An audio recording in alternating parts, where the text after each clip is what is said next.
نحمده ونصلي على رسوله الكريم اما بعد فاعوذ بالله من الشيطان الرجيم بسم الله الرحمن الرحيم رب اشرح لي صدري ويسر لي امري واحلل عقدة من لساني يفقهوا قولي۔ ناظرین، پروگرام اللہ کے خوبصورت نام کے ساتھ آپ کی خدمت میں حاضر ہیں۔ آج ہم انشاءاللہ اللہ سبحانہ و تعالیٰ کے نام الوکیل پر بات کریں گے۔ الوکیل، وکالت کرنے والا، کارساز، کام بنانے والا، وہ جس پر پورا اعتماد کیا جا سکے، جو بھروسے کے لائق ہے، جو تمام چیزوں کا انتظام کرنے والا ہے۔ حقیقت یہ ہے کہ اللہ سبحانہ تعالیٰ نے اپنی مخلوق کو پیدا کیا اور وہ اکیلا ہی ان کے تمام امور کا ذمہ دار ہے۔ ہر چیز کا انتظام اسی کے ہاتھ میں ہے اور اپنی تمام مخلوق کی تمام ضروریات میں وہی ان کو کافی ہے۔ اس لیے مخلوق کو بھی چاہیے کہ وہ اسی پر بھروسہ کرے اور اپنے سارے امور، اپنے تمام کام، اپنے تمام افکار، فکر، پریشانیاں اسی کے سپرد کر دیں۔ تو آئیے ہم دیکھتے ہیں کہ قرآن و سنت میں اس نام کے حوالے سے ہمیں کیا تعلیمات ملتی ہیں۔ سب سے پہلی بات تو یہ کہ اللہ سبحانہ وتعالی ہر اعتبار سے اپنے مخلوق کا ضامن ہے، کیونکہ وہی ہر چیز کا خالق ہے۔ اللہ خالق کل شیء وہو علی کل شیء وکیل، کہ اللہ ہی ہر چیز کا خالق ہے اور وہی ہر چیز پر کارساز ہے، یعنی وہی ان سب کا کام بنانے والا ہے۔ ایک اور جگہ پر فرمایا ذالکم اللہ ربکم، یہ ہے اللہ تمہارا رب، لا الہ الا ہو، جس کے سوا کوئی الہ نہیں، خالق کل شیء، جس نے ہر چیز کو بنایا، ہر چیز کا خالق، فاعبدوہ، تم اسی کی عبادت کرو، وہو علی کل شیء وکیل، اور وہ ہر چیز پر وکیل ہے، ہر چیز کو کرنے والا ہے، ہر چیز کا کارساز ہے۔ پھر اسی طرح یہ ہے کہ ہر جاندار کی ذمہ داری اسی پر ہے اور اس کا منتظم بھی وہی ہے، اور وہی ان سب کو کنٹرول بھی کیے ہوئے، یعنی صرف منتظم نہیں، صرف ضامن نہیں، بلکہ ان کا کنٹرول بھی اللہ تعالی کے ہاتھ میں ہے۔ قرآن مجید میں ہود علیہ السلام کے بارے میں آتا ہے کہ کس طرح انہوں نے پریشانی کے عالم میں اپنے رب پر بھروسہ کیا اور کہنے لگے انی توکلت علی اللہ ربی و ربکم ما من دابۃ الا هو آخذ بناصیتها، میں نے بے شک اللہ پر ہی توکل کیا، یعنی تمہاری مخالفتوں اور تمہاری اذیتوں کے جواب میں میرا بھروسہ اپنے رب پر ہے، جو میرا بھی پروردگار ہے اور تمہارا بھی رب ہے۔ کوئی جاندار ایسا نہیں جس کی پیشانی کے بال اس کے ہاتھ میں نہ ہو، یعنی تم میرا کیا بگاڑ لو گے، تم مجھے کیا نقصان دے سکتے ہو، تم زیادہ سے زیادہ مجھے کتنا تنگ کرو گے، ستاؤ گے، بالآخر تو اللہ سبحانہ تعالی تم سب سے نمٹنے کے لیے مجھے کافی ہے، اور وہی ہر چیز پر کارساز ہے، یعنی اس کے ہوتے ہوئے مجھے کسی بھی چیز کی فکر نہیں، کوئی بھی پریشانی نہیں، کیونکہ وہ سب کچھ دیکھ بھی رہا ہے اور سب اس کے ہاتھ میں ہے۔ کوئی بھی اس سے آگے نہیں نکل سکتا، کوئی بھی اس سے زیادہ نہیں، کوئی بھی اس سے نہیں بھاگ سکتا۔ پھر اسی طرح ساری مخلوق کا رازق بھی اللہ ہی ہے، اور اس اعتبار سے بھی وہی ان کے کام بنانے والا ہے۔ نبی صلی اللہ علیہ وسلم نے فرمایا اگر تم اللہ پر ویسا توکل کرو جیسا توکل کرنے کا حق ہے تو وہ تمہیں اسی طرح روزی دے جیسے پرندوں کو دیتا ہے۔ وہ صبح کے وقت بھوکے نکلتے ہیں اور شام کو پیٹ بھرے ہوئے آتے ہیں، اور حقیقت میں یہ ایک زبردست مثال ہے اللہ سبحانہ تعالیٰ پر توکل کی، کہ کس طرح وہ اپنے گھروں سے نکلتے ہیں اور ان کے پاس کچھ بھی نہیں ہوتا، نہ کوئی روپیہ پیسہ ہوتا ہے اور نہ ہی انہیں کچھ علم ہوتا ہے کہ انہیں روزی کے لیے کہاں جانا ہے، لیکن جب وہ نکلتے ہیں، کوشش کرتے ہیں، اڑ کر کبھی ایک درخت پہ بیٹھتے ہیں، کبھی دوسرے پر، تو بالآخر اپنی مطلوبہ چیز پا لیتے ہیں. اس سے ہمیں اللہ سبحانہ تعالیٰ پر بھروسہ کرنے کا مفہوم بھی بہت اچھی طرح سمجھ میں آتا ہے کہ پہلے کوشش کی جائے اور پھر اس کے بھروسے پر ہی سب کام چھوڑ دیا جائے، یعنی کہ وہی اصل میں رزق دے گا. کوشش انسان کی لیکن کام بنانے والا وہ ہے. اسی طرح بندہ جب اللہ تعالیٰ کی عبادت کرتا ہے تو اللہ سبحانہ تعالیٰ اس کی خاص حفاظت کرتا ہے، اور جب اللہ سبحانہ تعالیٰ سے وہ منہ موڑ لیتا ہے تو پھر اللہ تعالیٰ بھی اس کو اس کے نفس کے حوالے اور بعض اوقات لوگوں کے حوالے کر دیتا ہے. حدیث میں آتا ہے نبی صلی اللہ علیہ وسلم نے فرمایا، جان بوجھ کر نماز ترک مت کیا کرو، نہ چھوڑا کرو، اس لیے کہ جو شخص جان بوجھ کر نماز چھوڑ دیتا ہے اس سے اللہ کی ذمہ داری ختم ہو جاتی ہے. اس کے برعکس 6 خصلتوں والا، 6 کام کرنے والا اللہ تعالیٰ کے ذمے میں ہوتا ہے، اللہ تعالیٰ ان کی خاص حفاظت فرماتا ہے. رسول اللہ صلی اللہ علیہ وسلم نے فرمایا 6 خصائل ایسے ہیں کہ اگر کوئی مسلمان کسی ایک سے متصف ہو کر فوت ہو جائے تو اللہ تعالیٰ کے ذمے ہے کہ اس سے ضرور جنت میں داخل کرے، یعنی اللہ تعالیٰ اس کی آخرت میں کامیابی کی راہیں اس کے لیے آسان فرما دے گا، اس کا کام بنا دے گا. نمبر 1، وہ آدمی جو جہاد کرنے کے لیے نکلا اور اسی راستے میں فوت ہو گیا، اللہ تعالیٰ ایسے آدمی کی جنت کا ضامن ہے.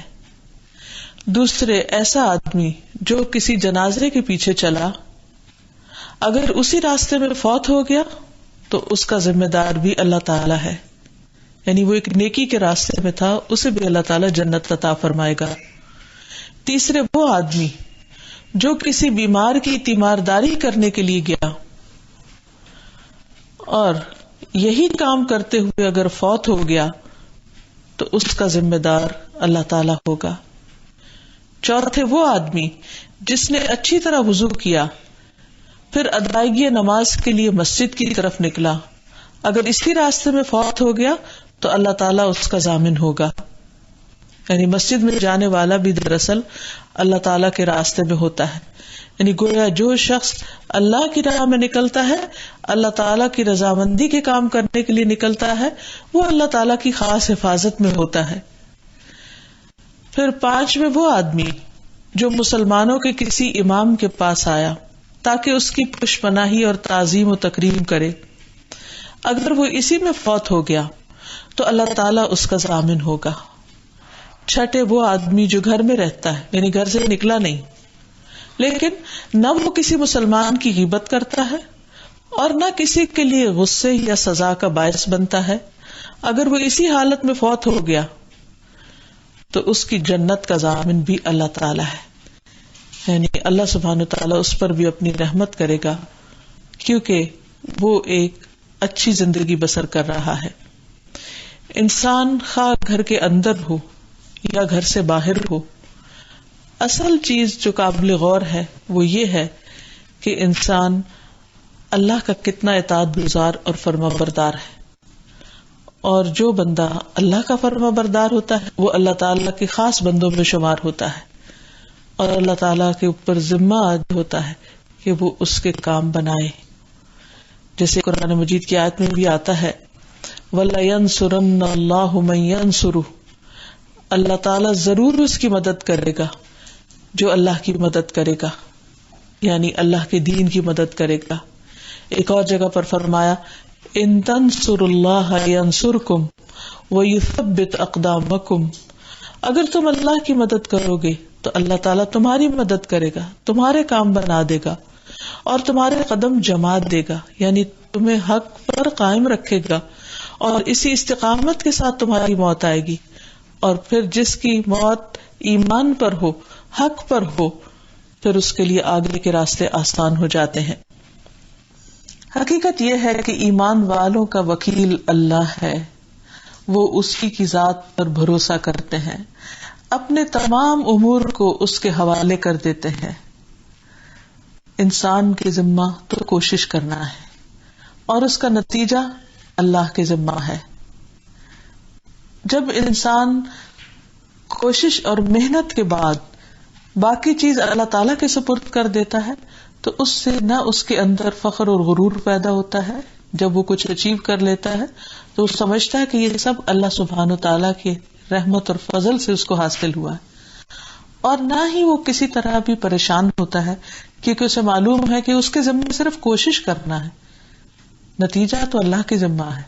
اور اگر اللہ تعالیٰ بندے کے حق میں بہتر ہی چاہے گا اور اس کام کا ہونا اس کے حق میں بہتر سمجھے گا تو وہ کام ہو جائے گا, اور اگر کسی وجہ سے نہیں بھی ہوتا تو بھی ایسا شخص پریشان اس لیے نہیں ہوتا کہ اس نے اپنی ذمہ داری ادا کر دی, کوشش پوری کر لی. پھر اسی طرح یہ ہے کہ جب انسان اللہ پر بھروسہ کرتا ہے تو انسان اللہ سے دعا بھی کرتا ہے اور اس کا مسلسل اللہ تعالیٰ کے ساتھ ایک تعلق رہتا ہے. اس کے برعکس اگر انسان یہ سمجھتا ہے کہ جو کچھ وہ کر رہا ہے وہ سب اس کے زور بازو کا نتیجہ ہے یا اس کی کوشش اور محنت ہے, تو ایسی صورت میں اگر وہ کام نہیں ہوتا تو وہ مایوس ہو جاتا ہے, کانفیڈنس اس کا ختم ہو جاتا ہے, اور بعض اوقات وہ اللہ سبحانہ و تعالیٰ سے بھی ناراض ہو جاتا ہے, اللہ سے دعا بھی نہیں کرتا, اور اگر دعا بھی کرتا ہے تو اس صورت میں بھی پورے یقین کے ساتھ نہیں کرتا. ہمارے دین میں توکل کا جو کانسیپٹ ہے یہ بہت ہی خوبصورت ہے کہ جس میں ایک اعتدال ہے, ایک طرف بندے کی کوشش اور دوسری طرف نتائج کی ذمہ داری اللہ سبحانہ وتعالیٰ کے ہاتھ میں. تو مومنوں کو ہمیشہ اللہ تعالیٰ پر توکل کرنا چاہیے. نبی صلی اللہ علیہ وسلم کو ارشاد ہے, اللہ تعالیٰ فرماتے ہیں وَلَا تُطِعِ الْكَافِرِينَ وَالْمُنَافِقِينَ وَدَعْ أَذَاهُمْ وَتَوَكَّلْ عَلَى اللَّهِ وَكَفَى بِاللَّهِ وَكِيلًا. آپ کافروں اور منافقوں کی بات نہ مانیے, یعنی وہ آپ کو اپنی خواہشات کا پیروکار بنانا چاہتے ہیں تو آپ ان کے پیچھے نہ چلیے, ان کو خوش نہیں کیجیے اور ان کی ایذا رسانی کی پرواہ نہ کیجیے. یعنی اگر وہ آپ کو پریشرائز کریں یا کسی بھی قسم کی جسمانی یا روحانی تکلیف دے تو بھی آپ اس تکلیف کو محسوس نہ کیجیے اور اللہ پر بھروسہ کیجیے, اپنے معاملات اللہ کے سپرد کر دیجیے اور کام بنانے کو اللہ ہی کافی ہے. یعنی ان کی تکلیفوں اور اذیتوں کی وجہ سے آپ کا مشن رکنا نہیں چاہیے, اور یہ باتیں بنا کر آپ کے کام کو کوئی نقصان نہیں دے سکتے. وقتی طور پر ایک امتحان ہے, اس پر صبر کر کے معاملات اللہ کے سپرد کرنا ضروری ہے. پھر اسی طرح اللہ تعالیٰ نے آپ کو ایک اور موقع پر تلقین کی, رب المشرق والمغرب لا الہ الا ہو فاتخذہ وکیلا, کہ وہ مشرق اور مغرب کا مالک ہے, یعنی پوری کائنات اس کے ہاتھ میں ہے, ہر چیز اس کے قبضے قدرت میں اور اس کے اختیار میں ہے, اس کے سوا کوئی الہ نہیں, آپ اسی کو اپنا کارساز بنائیے. یعنی اتنا بڑا رب, مالک اور بادشاہ جو ہر چیز پر پوری قدرت رکھتا ہے, آپ اپنے امور اس کے سپرد کیجیے. ایک اور جگہ پر فرمایا فتوکل علی اللہ انک علی الحق المبین, بس اللہ پر بھروسہ کیجیے, یقیناً آپ واضح حق پر ہیں. یعنی آپ کا حق پر ہونا کوئی چھپی ہوئی بات نہیں ہے, آپ جو کچھ کر رہے ہیں بالکل درست کر رہے ہیں. اور ویسے بھی توکل جو ہے وہ اللہ پر ایمان لانے کی علامت ہے. یعنی انسان اپنے ایمان کی تصدیق کس طرح کر سکتا ہے کہ واقعی وہ اللہ کو مانتا ہے. ایک تو یہ کہ انسان کوئی کام کر کے یہ سمجھے کہ جو کچھ کیا سب میں نے کیا, میری محنت ہے, میری کوشش ہے, میری ساری ایفرٹ لگی ہے. اور دوسرے یہ ہے کہ محنت میں نے کی ہے لیکن اس کا پھل اللہ نے مجھے دیا ہے, اللہ کے فضل اور اللہ کی تائید اور اللہ کی مشیت کے ساتھ یہ سب کچھ ہوا ہے.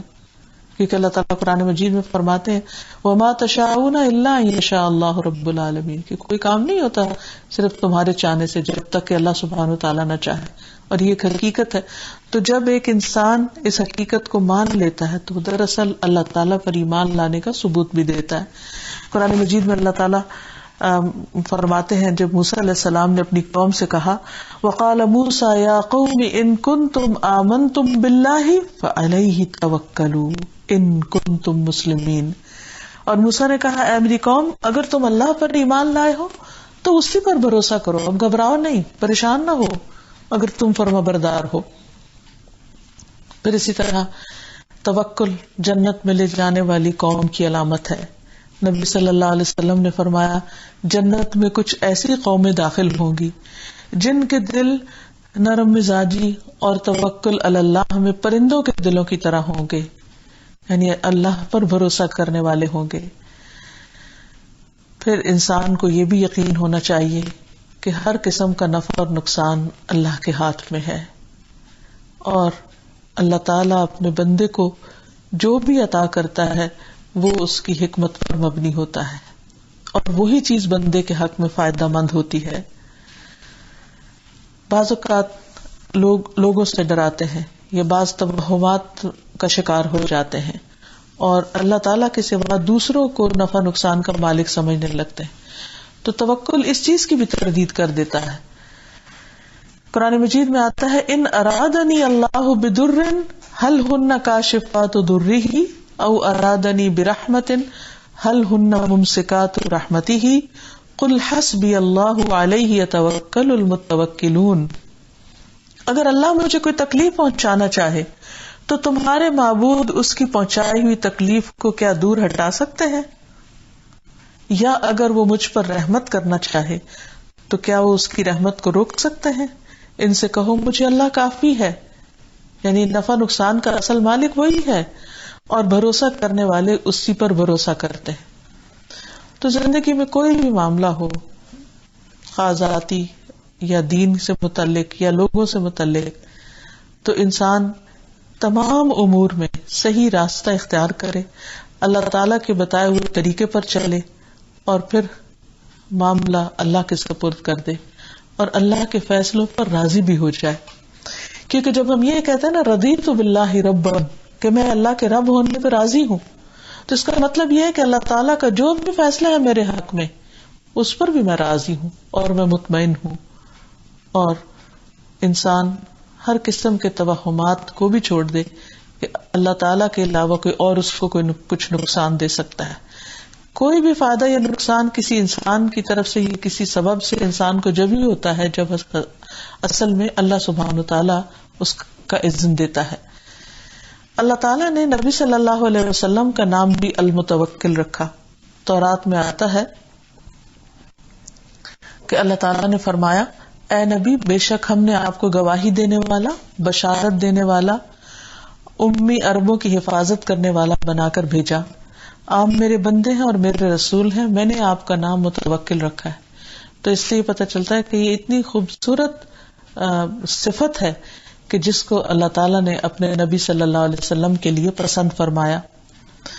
اور حقیقت یہ ہے کہ آپ ہر معاملے میں اللہ پر بھروسہ کرتے تھے، رزق کے معاملے میں، اسی طرح مدد لینے کے معاملے میں، مشکلات کے حل ہونے کے معاملے میں، اچھے اخلاق کو اختیار کرنے کے معاملے میں، ہر چیز میں آپ اللہ سبحانہ وتعالیٰ پر ہی بھروسہ کرنے والے تھے کہ سب کچھ دینے والا دراصل وہی ہے۔ کیونکہ اللہ تعالیٰ کو وکیل ماننے کا مطلب ہی یہی ہے کہ انسان اپنے ہر معاملے میں اللہ کو اپنے لیے کافی سمجھے، جیسا کہ ہر پیغمبر کا طریقہ رہا ہے۔ اور جب کوئی شخص ایسا کرتا ہے تو اس سے اللہ سبحانہ وتعالیٰ کی محبت نصیب ہوتی ہے۔ قرآن مجید میں اللہ تعالیٰ فرماتے ہیں ان اللہ یحب المتوکلین، بے شک اللہ تعالیٰ توکل کرنے والوں سے محبت رکھتا ہے، یعنی جو اللہ پر بھروسہ کرتے ہیں، اللہ تعالیٰ کے ساتھ ایک تعلق قائم کرتے ہیں اور اسی کو اپنا سب کچھ سمجھتے ہیں، ایسے لوگ اللہ کے محبوب بن جاتے ہیں، اور ایسے لوگوں کو پھر اللہ کافی ہو جاتا ہے، کیونکہ اللہ تعالیٰ خود وعدہ فرماتے ہیں وَتَوَكَّلْ عَلَى اللَّهِ وَكَفَى بِاللَّهِ وَكِيلًا، اللہ پہ بھروسہ کرو اور اللہ کام بنانے کے لیے کافی ہے۔ پھر اسی طرح یہ ہے کہ جب انسان توکل کی صفت اپناتا ہے تو اس کے اندر بہادری پیدا ہوتی ہے، اس کے اندر اور بھی بہت سے اچھے اخلاق پیدا ہو جاتے ہیں۔ انس بن مالک سے روایت ہے کہ رسول اللہ صلی اللہ علیہ وسلم تمام لوگوں سے زیادہ خوبصورت اور تمام لوگوں سے زیادہ سخی تھے اور تمام لوگوں سے زیادہ بہادر بھی تھے۔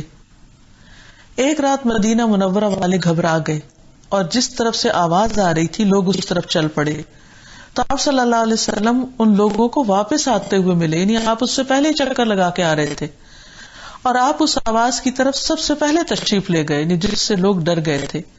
آپ ابو طلحہ کے گھوڑے پر سوار تھے جس کی پیٹھ ننگی تھی، آپ کی گردن میں تلوار تھی اور فرما رہے تھے مت گھبراؤ مت گھبراؤ، یعنی آپ خود سب سے پہلے اس خطرے کو دیکھنے بھانپنے کے لیے گئے تھے کہ یہ کس قسم کی آواز ہے اور یہ سب کیا ہو رہا ہے، اور اس خطرے کو دیکھنے کے لیے آپ کا نکلنا دراصل آپ کے توکل کرنے کی علامت تھی۔ پھر اسی طرح جو لوگ اللہ پر توکل کرتے ہیں وہ شیطان کے شر اور ہتھ کنڈوں سے بھی محفوظ رہتے ہیں، اور ایسے لوگوں پر شیطان کا کچھ بھی زور نہیں چلتا۔ اللہ تعالیٰ فرماتے ہیں انہ لیس لہ سلطان علی الذین آمنوا وعلی ربہم یتوکلون، اس کا ان لوگوں پر کوئی بس نہیں چلتا جو اپنے رب پر ایمان لائے اور اپنے رب پر بھروسہ کرتے ہیں، کیونکہ جب ایک انسان اللہ پر اعتماد کر لیتا ہے تو پھر اللہ کا ہر فیصلہ قبول کرنا آسان ہو جاتا ہے۔ ایسے میں اگر وہ فیصلہ مرضی کے خلاف بھی ہو تو انسان کا دل چھوٹا نہیں ہوتا اور وہاں شیطان کو کام کرنے کا موقع نہیں ملتا، کیونکہ انسان یہ سمجھتا ہے کہ میرے رب کا جو بھی فیصلہ میرے حق میں ہے وہ اچھا ہی ہے، کیونکہ رب اپنے بندوں پر ظلم نہیں کرتا۔ اور اس طرح انسان کے اندر سے وہم اور بدشگونی وغیرہ بھی چلی جاتی ہے جو کہ شیطان کے طریقہ کار ہے انسان کو شرک میں مبتلا کرنے کے لیے۔ عبداللہ بن مسعود کہتے ہیں کہ رسول اللہ صلی اللہ علیہ وسلم نے فرمایا نحوست پکڑنا شرک ہے، یعنی وہم کا شکار ہونا یا کسی چیز کو اپنے لیے منحوس سمجھنا، اور نہیں ہے ہم میں سے کوئی مگر اس کو یہ وہم ہو جاتا ہے، لیکن اللہ تعالیٰ توکل کے ذریعے اس چیز کو ختم کر دیتا ہے۔ یعنی ہر ایک کے دل میں شیطان وسوسہ ضرور ڈالتا ہے کہ اس کھانے کی وجہ سے یا اس انسان کی وجہ سے یا فلاں چیز کی وجہ سے تمہیں کوئی نقصان ہو جائے گا، فلاں کی نظر لگ جائے گی یا کوئی اور چیز اس کے دل میں کھٹک جاتی ہے۔ تو یہ کھٹک آنی تو ایک نیچرل سی بات ہے، لیکن اس کھٹک کا علاج کیا ہے، اس بدگمانی اور بدشگونی کا علاج کیا ہے؟ اللہ سبحانہ وتعالیٰ پر بھروسہ کہ میرا رب میرے لیے کافی ہے اور اس کے نام سے کوئی بھی چیز مجھے نقصان نہیں دے سکتی۔ اسی لیے جو لوگ اللہ پر توکل کرتے ہیں اور اللہ سبحانہ وتعالیٰ کو اپنا کارساز سمجھتے ہیں وہ ہر قسم کے شر سے اپنے آپ کو اللہ کے اذن سے محفوظ رکھتے ہیں، اللہ ہی کا نام لے کر۔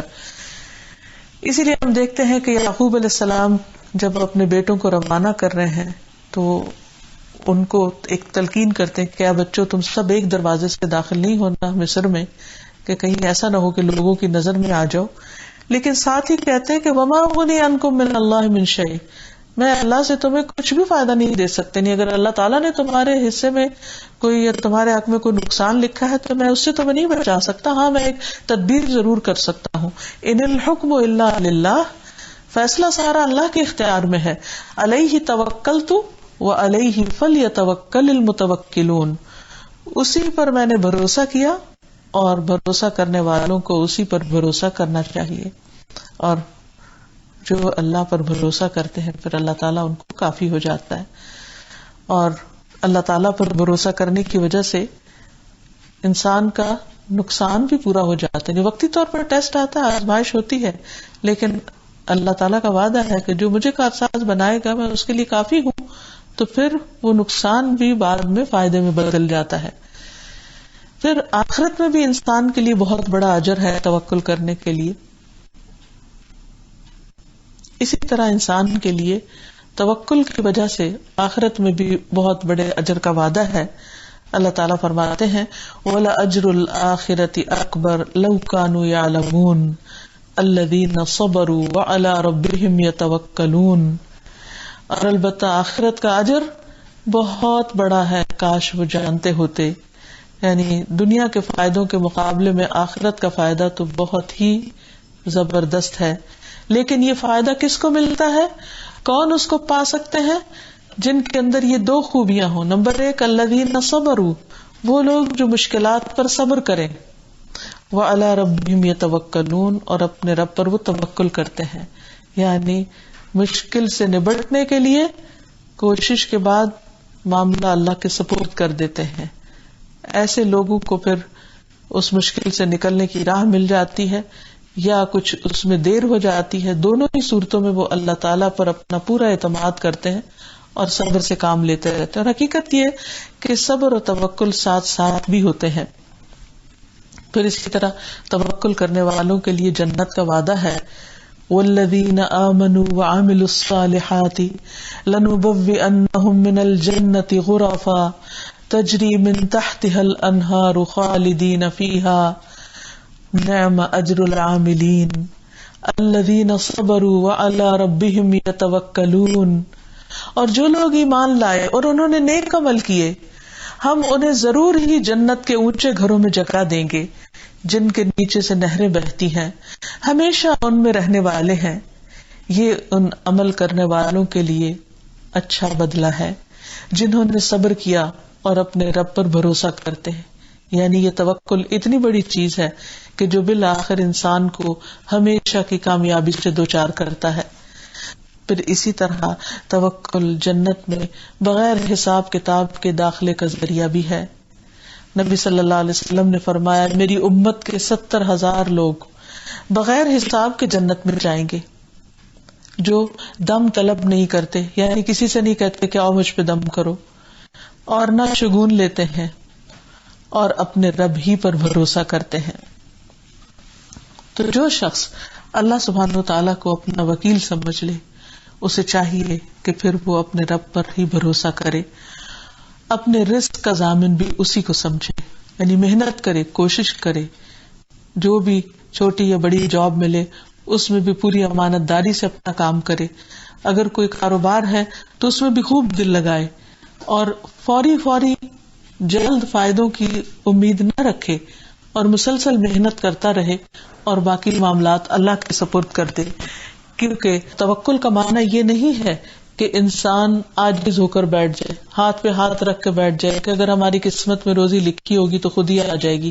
نہیں، توکل کا معنی یہ ہے کہ اللہ نے رزق کا ذمہ لیا ہے لیکن اللہ ہی کا حکم بھی ہے کہ انسان محنت کرے، کوشش کرے اور اپنے بیوی بچوں کا حق نہ مارے، ان کا حق ضائع نہ کرے. کیونکہ جو شخص کام نہیں کرتا وہ اللہ سبحانہ وتعالیٰ کا پسندیدہ نہیں. اللہ نے رزق کا ذمہ لیا ہے لیکن پرندوں کی مثال سے ہی پتہ چلتا ہے کہ وہ صبح سویرے ارلی مارننگ نکلتے ہیں، سورج طلوع ہوتا ہی ہے اس کی پہلی کرن کے ساتھ وہ اڑ جاتے ہیں اور اپنے رزق کی تلاش میں لگ جاتے ہیں اور شام تک مسلسل رزق تلاش کرتے رہتے ہیں. یعنی کتنی سخت محنت کرتے ہیں اور ہزاروں میل کی اڑانے اڑتے ہیں دن میں صرف ایک کام کے لیے، کیونکہ ان کی زندگی کا مقصد تو صرف ایک ہی ہے. تو بندہ مومن کو بھی اللہ سبحانہ تعالیٰ پر بھروسہ کرتے ہوئے خوب محنت کرنی چاہیے. اللہ تعالیٰ فرماتے ہیں وَفِي السَّمَاءِ رِزْقُكُمْ وَمَا تُوعَدُونَ، اور آسمان ہی میں تمہارا رزق ہے اور وہ بھی جس کا تم وعدہ دیے جاتے ہو. یعنی اللہ تعالیٰ نے رزق کے لیے آسمان اور زمین کے دہانے کھول رکھے ہیں. اور پھر جو شخص اپنے رب پر بھروسہ کرتا ہے اللہ تعالیٰ اس کے لیے کافی ہو جاتا ہے اور اس کو وہاں سے رزق دیتا ہے جہاں سے وہ سوچ بھی نہیں سکتا. فرمایا وَيَرْزُقْهُ مِنْ حَيْثُ لَا يَحْتَسِبُ وَمَن يَتَوَكَّلْ عَلَى اللَّهِ فَهُوَ حَسْبُهُ إِنَّ اللَّهَ بَالِغُ أَمْرِهِ قَدْ جَعَلَ اللَّهُ لِكُلِّ شَيْءٍ قَدْرًا. اور اسے وہاں سے رزق دے گا جہاں سے وہ سوچ بھی نہیں سکتا. اور جو کوئی اللہ پر بھروسہ کرے تو وہ اس کو کافی ہے. بے شک اللہ اپنے کام کو پورا کرنے والا ہے. یقیناً اللہ نے ہر چیز کے لیے ایک اندازہ مقرر کر رکھا ہے، یعنی ہر چیز کا ایک وقت مقرر ہے، ایک کوانٹٹی مقرر ہے کہ کس کو کس وقت ملنا ہے، لیکن اس کے لیے کوشش شرط ہے. پھر یہ ہے کہ انسان کوشش کے ساتھ ساتھ، بھروسے کے ساتھ، توکل کے ساتھ ساتھ اللہ تعالیٰ سے دعا بھی کرے کہ اللہ تعالیٰ اس کو رزق عطا کرے، یا جس چیز کے بارے میں بھی وہ امیدوار ہے اللہ تعالیٰ کی رحمت کا، اس کی دعا کرے. نبی صلی اللہ علیہ وسلم نے فرمایا کوئی شخص اس طرح دعا نہ کرے کہ اے اللہ اگر تو چاہے تو مجھے روزی دے دے اور نہیں چاہے تو نہ دے، بلکہ پختگی کے ساتھ سوال کرنا چاہیے، کیونکہ اللہ جو چاہتا ہے کرتا ہے، اس پر کوئی جبر کرنے والا نہیں ہے، کوئی زبردستی نہیں کر سکتا.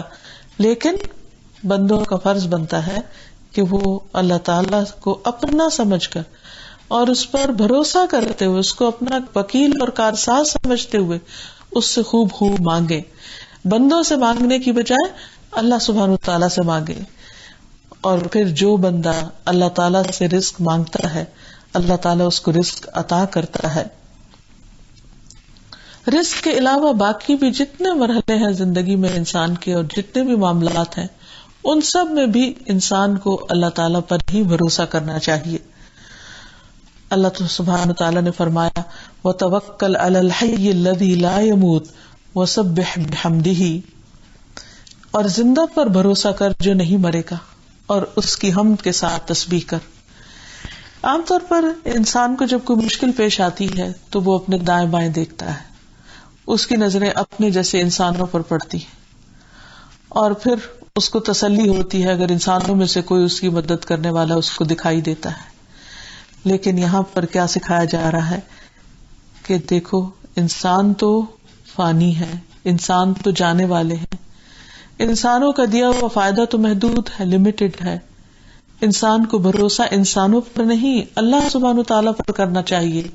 وَتَوَكَّلْ عَلَى الْحَيِّ الَّذِي لَا يَمُوتُ، اس زندہ ہستی پر بھروسہ کرو جس کو کبھی موت نہیں آئے گی. سب بھی دنیا سے چلے جائے تو وہ باقی ہے، اسے تو اونگ بھی نہیں آتی، وہ تو ایک لمحے کے لیے بھی اپنے بندوں سے غافل نہیں ہوتا. اس لیے اس پر بھروسہ کرو.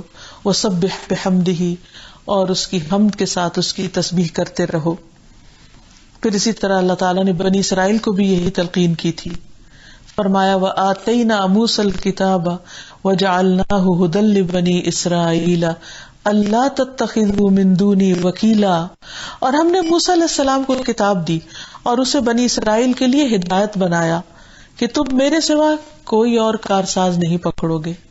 یعنی ان کی کتاب میں جو ان کے لیے واضح تعلیم تھی وہ کیا کہ اللہ ہی پر بھروسہ کرو. اب دیکھنا یہ ہے کہ کن کن چیزوں پر اللہ تعالیٰ پر بھروسہ کیا جا سکتا ہے رزق کے علاوہ، عمومی طور پر بھروسے کے علاوہ. نمبر 1، جب انسان کسی بھی کام کا ارادہ کرے، کسی چیز کا پکا عزم کر لے تو اس کام کو کرے بھی اور پھر بھروسہ بھی کرے. جیسے نبی صلی اللہ علیہ وسلم کو بتایا گیا کہ فَإِذَا عَزَمْتَ فَتَوَكَّلْ عَلَى اللَّهِ، جب آپ کسی چیز کا عزم کر لیں، فیصلہ کر لیں تو پھر اللہ پر بھروسہ کریں. یعنی سٹیپس کیا ہے کہ سب سے پہلے نیت اور ارادہ سچا ہو، خالص ہو، کیونکہ اللہ تعالیٰ اپنے بندوں کے ساتھ ان کے گمان کے مطابق، جو بندہ اپنی نیت میں سچا ہوتا ہے اللہ تعالیٰ اس کے لیے عمل کے راستے آسان کر دیتا ہے. دوسری بات یہ کہ نیت سے مراد پکا ارادہ، عزم، اور پھر اس کے لیے کوشش اور پھر اس کے لیے دعا. پھر اسی طرح جب شیطان انسان کے اندر وسوسے ڈالے اور اس کے لیے چیزوں کو مشکل بنا کر پیش کرے اور اس کی ہمت توڑے، اس وقت بھی انسان کم ہمتی کا ثبوت نہ دے بلکہ اللہ پر بھروسہ رکھے کہ میرے ساتھ میرا رب ہے اور اس پر بھروسہ کرتے ہوئے میرے لیے ہر مشکل آسان ہو جائے گی. اللہ تعالیٰ فرماتے ہیں انما النجوى من الشیطان لیحزن الذین آمنوا وليس بضارهم شیئا الا باذن اللہ وعلی اللہ فلیتوکل المؤمنون. یہ سرگوشی تو شیطان ہی کی طرف سے ہے. یعنی جب لوگوں کو انسان وسپر کرتے دیکھتا ہے تو سمجھتا ہے شاید یہ میرے خلاف کوئی بات کر رہے ہیں، تاکہ وہ ان لوگوں کو غم میں مبتلا کرے جو ایمان لائے، حالانکہ وہ اللہ کے حکم کے بغیر انہیں ہرگز کوئی نقصان پہنچانے والا نہیں، اور اللہ ہی پر پس لازم ہے کہ مومن بھروسہ کریں. یعنی انسان جب اپنے ماحول کے اندر دل توڑنے والے، دل شکن حالات دیکھے، لوگوں کے رویے ایسے دیکھے کہ جہاں سے کوئی سپورٹ انسان کو نہ ملے، بلکہ اس بات کا احساس ہونے لگے کہ شاید یہ لوگ نقصان پہنچائیں گے اور وہ کوششیں بھی کریں، تو بھی انسان کو ہمت نہیں ہارنی چاہیے، اللہ پر بھروسہ رکھنا چاہیے. پھر اسی طرح بدشگونی کا علاج بھی انسان اللہ پر توکل کر کے کرے. رسول اللہ صلی اللہ علیہ وسلم نے فرمایا جب تمہیں کسی کے بارے میں برا گمان ہو جائے تو اس کی چھان بین نہ کرو، اور جب تمہیں کسی سے حسد ہو تو ظلم مت کرو. یعنی حسد ہونے لگے تو پھر ظلم نہ کرو، یعنی کہ وہ دل میں اگر ایک برا خیال آ گیا کسی کے بارے میں تو الگ بات ہے، لیکن اس پر ایکشن نہ ہو. اور جب تم کو اپنے کسی کام کے بارے میں بدشگونی ہو جائے تو اس کام کو جاری رکھو اور اللہ پر بھروسہ کرو. یہ نہ سوچو کہ نہیں اب تو یہ نظر ہی لگ گئی، اب تو یہ سب کو پتہ چل گیا، اب تو یہ اپنے انجام کو نہیں پہنچے گا. نہیں، اللہ پر بھروسہ کر کے انسان چلتا چلا جائے.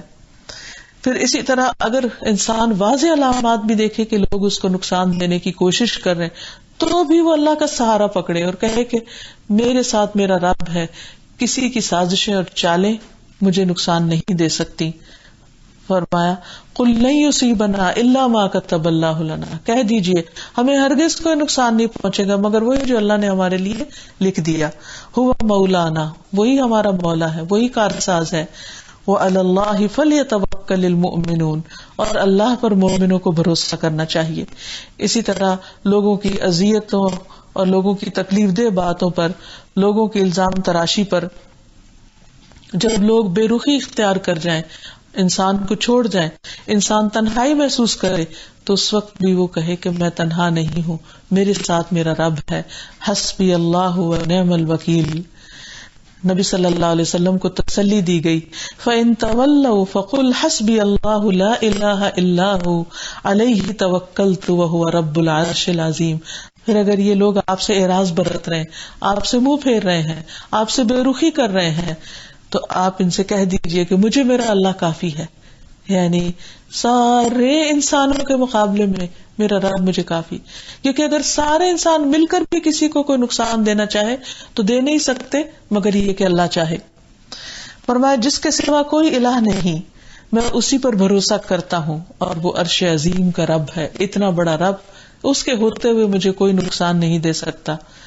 پھر اسی طرح انسان کو بعض کا زندگی کے کچھ معاملات میں کچھ ڈیسیژن لینے پڑتے ہیں، جیسے کسی جھگڑے کے موقع پر کوئی صلح کا معاملہ کرنا پڑتا ہے، تو اس میں بھی اللہ پر بھروسہ کرنا چاہیے. اللہ تعالیٰ فرماتے ہیں وَإِن جَنَحُوا لِلسَّلْمِ، اگر تمہارے دشمن صلح کی طرف مائل ہو فَاجْنَحْ لَهَا وَتَوَكَّلْ عَلَى اللَّهِ، تو آپ بھی ان کی طرف مائل ہو اور اللہ پر توکل کر لیں، وہ تو انشاءاللہ خیر کے کام میں پھر نقصان نہیں ہوگا.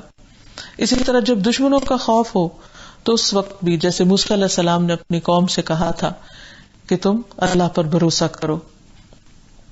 پھر اسی طرح توکل میں انسان کو صرف دل میں ہی بھروسہ نہیں کرنا چاہیے، زبان سے بھی اس کا اظہار کرنا چاہیے. کیونکہ انسان جب ایک بات زبان سے بولتا ہے تو اس کے کان بھی سنتے ہیں اور اس کے اپنے جسم پر اور اپنی روح پر اثرات بھی مرتب ہوتے ہیں، یعنی وہ چیز اس چیز میں زیادہ کنوکشن آ جاتی ہے. پھر اسی طرح یہ ہے کہ نبی صلی اللہ علیہ وسلم نے دجال کے مقابلے میں بھی اللہ پر بھروسہ کرنے کو کہا. رسول اللہ صلی اللہ علیہ وسلم نے فرمایا تمہارے بعد ایک گمراہ کن کذاب آئے گا جس کے سر میں پیچھے سے شکنیں بنی ہوئی ہوں گی، اور بے شک وہ یہ دعویٰ کرے گا کہ میں تمہارا رب ہوں. سو جو شخص یہ کہہ دے کہ تو ہمارا رب نہیں ہے، ہمارا رب تو اللہ ہے، ہم اسی پر توکل کرتے ہیں اور رجوع کرتے ہیں اور ہم تیرے شر سے اللہ کی پناہ میں آتے ہیں، تو دجال کو اس پر تسلط حاصل نہیں ہوگا. یعنی جو لوگ اللہ پر بھروسہ کریں گے دجال ان کو نقصان نہیں دے سکے گا. اور پھر یہ یاد رہے کہ توکل کے بھی درجات ہیں اور اس کے کچھ مراحل ہوتے ہیں، اور ان میں سے سب سے پہلا مرحلہ ہے اللہ کی طرف توجہ کرنا، یعنی ہر حال میں اللہ کی طرف رجوع کرنا، لوٹنا. یعنی انسان کو کوئی بھی چیز پیش آئے تو فوراً اس کا دھیان اللہ کی طرف جائے. نمبر 2 اسباب اختیار کرنا، یعنی اللہ کی طرف دھیان جا کر مدد مانگ کر فوراً کوشش شروع کر دے، کیونکہ کوشش جو ہے وہ توکل کے منافی نہیں. ایک شخص نبی صلی اللہ علیہ وسلم کے پاس آیا اور اس نے پوچھا کہ کیا میں اونٹ باندھ کر توکل کروں یا بغیر باندھے اللہ پہ بھروسہ کروں؟ تو آپ نے فرمایا اعقل و توکل، کہ پہلے تم اونٹ باندھو اور پھر توکل کرو. اور پھر یہ کہ اسباب اختیار کرنے کی ترغیب بھی دی جائے. جیسے یمن کے لوگ جب حج پر آتے تھے تو زاد راہ نہیں لاتے تھے، تو قرآن مجید میں حکم نازل ہوا وَتَزَوَّدُوا فَإِنَّ خَيْرَ الزَّادِ التَّقْوَىٰ، کہ زاد راہ لے کے چلو، یعنی حج پہ جا رہے ہو تو اپنا سامان سفر ساتھ لو، کیونکہ یہ تقویٰ کے زیادہ قریب بات ہے. کیونکہ یمن کے لوگ یہ کہتے تھے بس اللہ کے راستے میں اللہ خود ہی رزق دے گا، تو اس پر کہا گیا کہ نہیں، پہلے کوشش کرو، باقی پھر اللہ کے اوپر بھروسہ کرو. پھر اسی طرح یہ کہ انسان تقدیر پر راضی رہے اور اللہ تعالیٰ کی فرما برداری کرتا رہے. بعض اوقات انسان اللہ سے مدد بھی مانگتا ہے, بھروسہ بھی کرتا ہے, لیکن حالات کچھ اور ہو جاتے ہیں جو وہ نہیں چاہتا. تو ایسے میں بھی انسان کو تسلی رکھنی چاہیے کہ اللہ تعالیٰ کے ہر فیصلے میں بھلائی ہے. پھر اسی طرح انسان کو آزمائش میں سکون مل جاتا ہے جب وہ اللہ تعالیٰ کو اپنے لیے کافی سمجھتا ہے. وَلِلَّهِ مَا فِي السَّمَاوَاتِ وَمَا فِي الْأَرْضِ وَكَفَى بِاللَّهِ وَكِيلًا. نبی صلی اللہ علیہ وسلم بھی اللہ پر بھروسہ کرتے تھے. حود علیہ السلام نے اللہ تعالیٰ پر بھروسہ کیا, نوح علیہ السلام نے اللہ تعالیٰ پر بھروسہ کیا, ابراہیم علیہ السلام کو جب آگ میں پھینکا گیا تو انہوں نے اس وقت اللہ سبحانہ و تعالیٰ پر بھروسہ کیا. موسیٰ علیہ السلام نے اللہ سبحانہ و تعالیٰ پہ ہمیشہ توکل کیا. آل فرعون کا مومن بندہ بھی اللہ پر توکل کرتا ہے. حضرت حاجرہ علیہ السلام جو ہے, جب ان کو مکہ کی بے آب ہو گیا, وادی میں چھوڑا گیا, تو اس وقت انہوں نے اللہ پر توکل کیا. موسیٰ نے موسیٰ علیہ السلام کے سلسلے میں ان کو دریا میں پھینک کر اللہ سبحانہ و تعالیٰ پر توکل کیا. ہم سب کو بھی اللہ سبحانہ و تعالیٰ پر ہی توکل کرنا چاہیے اور اسی سے دعا کرنا چاہیے, اور پریشانی کے وقت حسبنا اللہ و نعم الوکیل پڑھتے رہنا چاہیے. اس سے انسان کے دل کو کافی تسلی ہو جاتی ہے. اور باقی دعائیں بھی جو اللہ سبحانہ و تعالیٰ پر بھروسے کی ہیں وہ مانگتے رہنا چاہیے. اپنے آپ کو, اپنے آل و اولاد کو, اپنے مال و متاع, اپنی ہر چیز کو اللہ کے سپرد کر دینا چاہیے. وَكَفَى بِاللَّهِ وَكِيلًا, اور اللہ کا کارساز ہونا ہم سب کے لیے کافی ہے. اللہ تعالیٰ ہماری مدد فرمائے. وآخر دعوانا ان الحمد للہ رب العالمین. السلام علیکم ورحمۃ اللہ وبرکاتہ.